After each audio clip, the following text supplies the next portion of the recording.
ভূমধ্যসাগরের উত্তাল ঢেউয়ের মাঝে এক জাহাজ যুদ্ধ করছে সময় আর জীবনের সঙ্গে।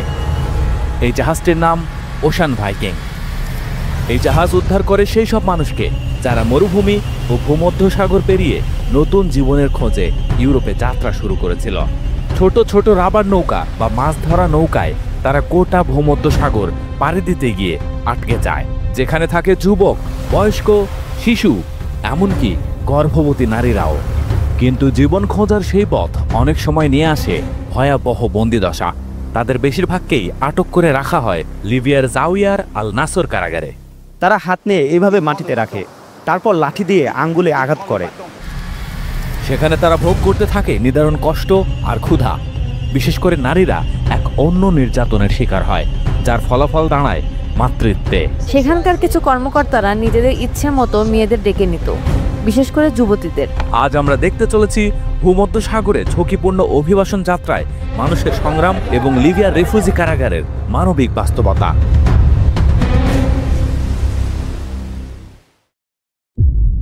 ওশান ভাইকিংস রেডি হচ্ছে সমুদ্রে আটকে পড়া অভিবাসীদের উদ্ধার করতে।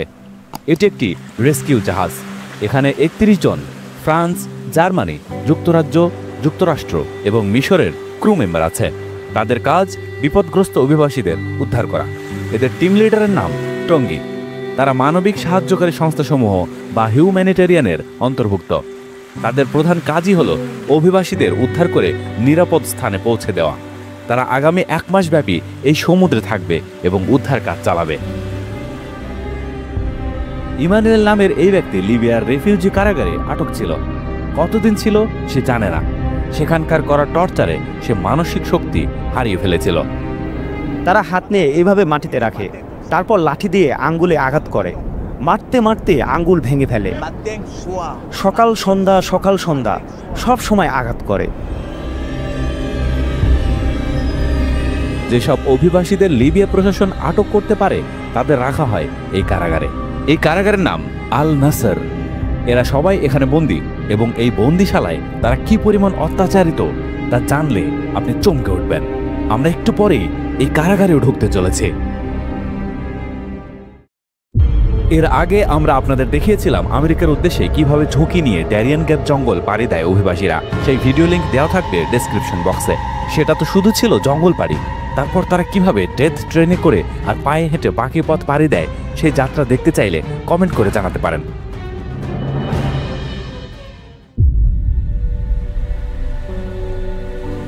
তেলবাহী একটি জাহাজ ওশান ভাইকিংসে খবর দিয়েছে যে তারা অভিবাসী ভর্তি একটি রাবার নৌকা দেখতে পেয়েছে। টঙ্গী তার দল নিয়ে খুব দ্রুত রেস্কিউ মিশন শুরু করে দেয়। 10 মিনিট পরেই তারা তাদের দেখতে পায়। অভিবাসীরা খুব ভীত হয়ে আছে।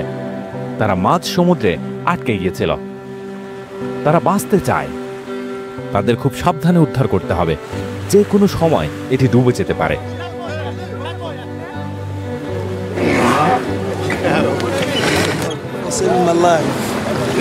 তাদের মধ্যে অনেকেই তাড়াহুড়ো শুরু করে দিয়েছে। এটা অনিরাপদ, সবাইকে চুপ থাকতে হবে। একে একে সবাইকে উদ্ধার করা হয়। এই যে সেই ইমানুয়েল যে লিবিয়ার কারাগারে বন্দী ছিল। একে একে ৭৪ জন উদ্ধার হলো, যারা এখানে সমাধিস্থ হতে পারত।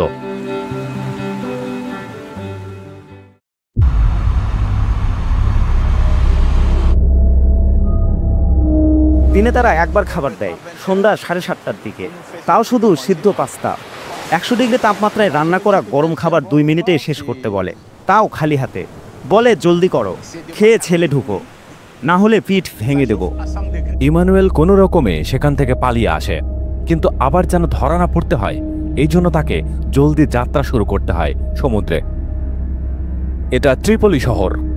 শহরের বেশিরভাগ জায়গায় ছড়িয়ে ছিটিয়ে আছে বিভিন্ন দেশের ইউরোপ প্রত্যাশীরা, কারণ এই সমুদ্র থেকেই ভূমধ্যসাগরে যাত্রা শুরু হয়।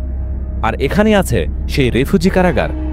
আমরা এখন সেই কারাগারেই ঢুকব, তবে সেখানে প্রবেশ করতে অবশ্যই মেয়রের অনুমতি নিতে হয়। অবৈধ অভিবাসন লিবিয়ার জন্য একটা অভিশাপ। হাজার হাজার অভিবাসীদের থাকতে দিতে হয়। তাদের একটা খরচ আছে। ইউরোপিয়ানরা তাদের কলোনাইজড করে সম্পদ নিয়ে নেয়, তাদের দরিদ্র করে রাখে। আবার তারা ইউরোপে প্রবেশ করার জন্য সাগরে মারা যায়। যাই হোক, আমরা সর্বোচ্চ চেষ্টা করি আটককৃত অভিবাসীরা যেন মানবিক আচরণ পায়। যদিও তিনি একটি কথা বললেন না যে ইউরোপিয়ান ইউনিয়ন তাদের 2017 থেকে এখন পর্যন্ত লিবিয়াকে শরণার্থী ও অভিবাসন নিয়ন্ত্রণের উদ্দেশ্যে প্রায় 500 থেকে 700 মিলিয়ন ইউরো দিয়েছে। এই অর্থ মূলত কোস্টগার্ড, সীমান্ত পর্যবেক্ষণ ও অভিবাসী ফেরত নীতিতেও ব্যয় হয়েছে। এটা জাউইয়া কারাগারের প্রধান গেট। উঠান থেকে তো সবকিছু স্বাভাবিকই মনে হচ্ছে। কালো চশমা আর কমবাট পরা ড্রেসের লোকটি হলো এই কারাগারের প্রধান। আর একটু ভিতরে ঢুকতে দেখা যায় শত শত অভিবাসীদের।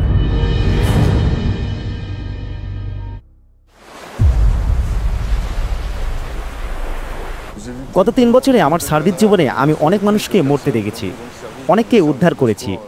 একজন সাধারণ রেস্কিউয়ার 12 বছরে যে পরিমাণ করে। ওশান ভাইকিংয়ে ক্রু মেম্বাররা সমুদ্রে খুঁজে চলেছে কোথাও অভিবাসী নৌকা পাওয়া যায় কিনা। অনেক দূরে কিছু একটা দেখা যাচ্ছে। টঙ্গী আর তার টিম দ্রুত যাবে সেখানে। ওশান ভাইকিংয়ের সব কাজ পরিচালনার জন্য প্রতিদিন প্রায় 14,000 ইউরো খরচ হয়। এটা একটা রাবার বোট যেটা অলরেডি ডুবতে শুরু করেছে। বোটে অনেক নারী আর শিশু রয়েছে। আমরা হিউম্যানিটেরিয়ান, আমরা তোমাদের সাহায্য করতে এসেছি, তোমরা শান্ত থাকো। প্রথমে শিশু আর নারীদের রেস্কিউ করা হবে। এটা তাদের দ্বিতীয় রেস্কিউ। মানব পাচারকারীরা লিবিয়ার উপকূল থেকে অভিবাসীদের পুরনো রাবারের নৌকায় ঠাসাঠাসি করে বসিয়ে দেয়। তারপর ইঞ্জিন চালিয়ে কিছু দূর এগিয়ে গিয়ে নিজেরা তীরে ফিরে আসে।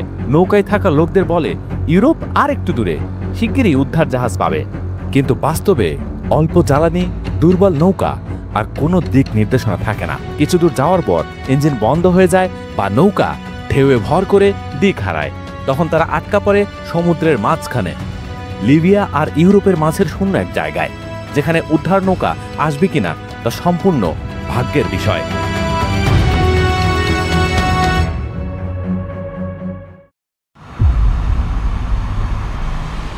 রেফিউজি কারাগারের বন্দীদের বসিয়ে রাখা হয়েছে, তাদের গণনা চলছে। পাচারকারীরা তাদের কাছ থেকে টাকা পয়সা লুট করে ছেড়ে দেয়। সবাই নিজেদের ব্যবসা সামলায়। ইউরোপ অথবা এসব সংস্থার কাছ থেকে আমরা 5% অর্থও পাই না। এখানে একটি খ্রিস্টান চার্চও রয়েছে। এটা সেলের ভিতরের দৃশ্য। এখানে বন্দীদের গাদাগাদি করে থাকতে হয়। দেওয়ালে লেখা black people are not slaves in Libya. থাকার ঘরের সাথেই নোংরা বাথরুম। ঘরের মধ্যেই রান্না করতে হয়, কারণ কারাগার থেকে মাত্র এক বেলায় খাবার দেওয়া হয়।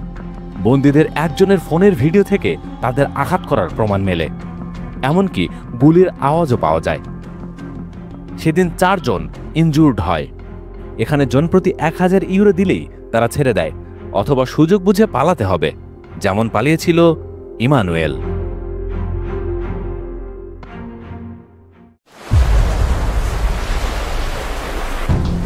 ওশান ভাইকিংসের আজকের উদ্ধার হওয়া অভিবাসীদের মধ্যে একজন গর্ভবতী নারী ছিলেন। সে আইভরি কোস্টের, বয়স 24, 6.5 মাসের গর্ভবতী। এই মেয়েটি সেই অভিবাসী কারাগার জাউইয়াতে বন্দী ছিল। সে তার 2 সন্তান সহ কয়েক মাস আগে সেখান থেকে পালিয়েছিল। সমস্যা হলো তার স্বামী অনেক বছর হলো তার সাথে নেই, তারপরও সে সন্তান সম্ভবা। এখানে অনেক মেয়েই রেপ হলে অস্বীকার করে, অথবা যাত্রাকালীন সময়ে বিভিন্ন সিচুয়েশনে পরে তারা বাধ্য হয়। আমি মনে করি এটা তার ইচ্ছাকৃত যৌনক্রিয়া ছিল না, যদিও তার স্বামী নেই। সে বলছে সে রেপও হয়নি। আসলে আমি অনিশ্চিত। রেপের বিষয় এখানে কেউ তুলতে চায় না, স্বীকার করতে চায় না। তবে এই নারী বলেছে সেও তার সন্তান সহ জাউইয়া কারাগারে বন্দী ছিল। সেখানকার পুলিশ অফিসাররা বাছাই করে নেয় বিশেষ করে ছোট মেয়েদের। তারা সেই মেয়েদের সাথে রাত কাটায় একদম পাশের ঘরেই। তারপর তারা তাকে রেখে আবার আরেকজনকে নিয়ে যায়। ভাগ্যিস আমার মেয়েটা তখন অনেক ছোট ছিল। আমরা সেজন্য নিজেদের অপরিষ্কার রাখতাম, কারণ মেয়েদের গায়ে দুর্গন্ধ থাকলে অনেক সময় আরবেরা স্পর্শ করে না। এটা তাদের তৃতীয় রেস্কিউ হতে যাচ্ছে। আরেকটি দলকে তারা ভাসতে দেখছে। এটিও ওভারলোডেড রাবার বোট, যেখানে পুরুষ, নারী আর শিশুও রয়েছে। ওরা 104 জন ছিল। এভাবেই একের পর এক, দিনের পর দিন এইসব মানুষদের তারা উদ্ধার করে চলেছে। IOM এর তথ্য অনুযায়ী 2014 থেকে 2023 সালের মধ্যে কমপক্ষে 29,000 মানুষ ভূমধ্যসাগরে মারা গেছে বা নিখোঁজ হয়েছে। কেবল 2023 সালে অন্তত 2,500 এর বেশি মানুষ মারা যায় বা নিখোঁজ হয়। IOM লিবিয়া এর রিপোর্ট অনুযায়ী 2023 সালে আটক বা ফেরত পাঠানো ব্যক্তিদের প্রায় 10 থেকে 15% বাংলাদেশি ছিলেন। IOM মিসিং মাইগ্রেন্টস প্রজেক্টের অনুমান অনুসারে প্রতি বছর কয়েক ডজন বাংলাদেশি ভূমধ্যসাগরে নিখোঁজ হন বা প্রাণ হারান। সুতরাং এই অবৈধ পথে পা বাড়ানোর আগে 1000 বার ভেবে নেবেন। আমাদের অনুরোধ থাকবে, কেউ অবৈধ পথে যাওয়ার চেষ্টা করবেন না। বৈধ পথেও যাওয়ার অনেক উপায় রয়েছে। সকলের সুন্দর ও সুস্থ জীবন কামনা করে আজ এখানেই বিদায় নিচ্ছে। ভালো থাকবেন সবাই।